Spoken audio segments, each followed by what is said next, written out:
சேதன் பையாலாம் கண்டுக்கவே மாட்டாரு. அவர் என்ன சரோவா பார்த்ததே இல்ல. காயூதா. என்ன நடிக்கிற நீ? அப்படியே சொல்லுவாங்க. நான் நினைப்பேன், ஐயோ எல்லாரும் பாக்குறாங்களே. ஏன்னா நாங்க நிறைய நடிச்சுட்டோம். அதுக்கு முன்னாடி முருகன் சாரோட காவேரின்னு ஒரு சீரியல் பண்ணோம் சன் டிவிக்கு. பாம்பேல தான் ஷூட்டிங் அது ஃபுல்லா. சோ நானும் சேத்தன் பையா தான் அதுல. அவர் வந்து என்ன காயு நடிக்க இப்போ கூட சொல்றாரு, எப்படி காயு அதே டயலாக் திருப்பி திருப்பி இன்னும் சொல்றியே உனக்கு போர் அடிக்கலையா? கேட்பாரு. ஐயோ நான் சொன்னேன், இதுதான் என்னோட ப்ரொஃபஷன். நீங்க எல்லாம் படத்துக்கு போயிட்டீங்க, நாங்கெல்லாம் நடிக்க வேண்டாமா அப்படின்னு இப்பவும் சொல்வாரு. சோ ஐ மீன் அந்த யதார்த்தம் நோபடி ஹஸ் சேஞ்ச்ட். இந்த ரீயூனியன் போனப்போ கூட ஏதோ ஒரு கேள்வி வந்தது டைரக்டர் சாருக்கு, ஒவ்வொரு ஆர்டிஸ்ட் பத்தி சொல்லுங்கன்னு. அப்போ கூட சொன்னாரு, இவங்களெல்லாம் சரோ பத்தி சொல்லுங்க. சரோ எல்லாம் நடிக்க வைக்கிறதுக்குள்ள எனக்கு போதும் போதும்னு ஆயிடுச்சு.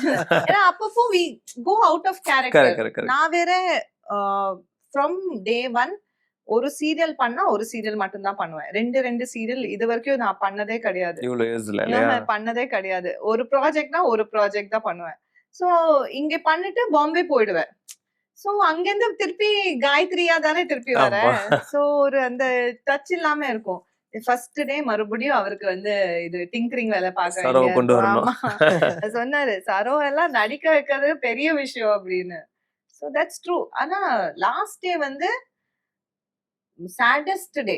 நாங்க அழணுமா வேண்டாமா எப்படியோ பார்க்க போறோமே அந்த ஒரு மிஸ்ஸிங் ஃபீல் இல்ல. ஏன்னா அவளுக்கு கிட்டத்தட்ட மோர் தென் 3-4 இயர்ஸ் அது 4 இயர்ஸ் இல்லையா? அது எங்களால அக்செப்டே பண்ண முடியல. இந்த சீரியல் முடிய போகுதுங்கிறதே எங்களால அக்செப்ட் பண்ண முடியல.